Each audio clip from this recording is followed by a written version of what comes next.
Vav dedim. Bu sredствоni ko'rgandan keyin ishlatib ko'rmasam bo'lmaydi dedim.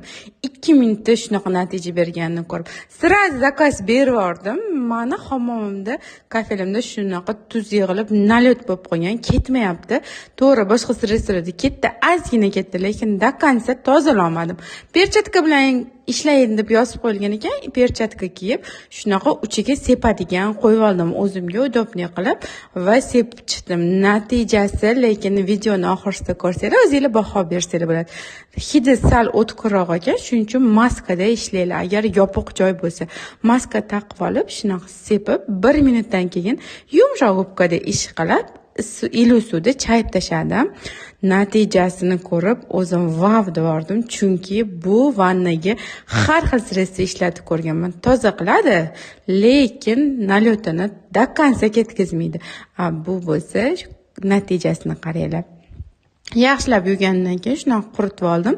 Sizlarga ko'rsatib berish uchun natijasini. Vanamni, kafelini ko'rib, to'g'risi o'zimni ko'zlarim quvonib ketdi.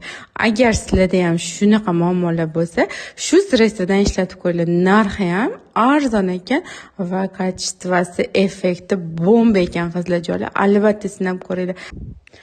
Agar sizga ham shu sredstvodan kerak bo'lsa, pastda telefon nomeri qoldiraman, murojaat qilsanglar bo'ladi.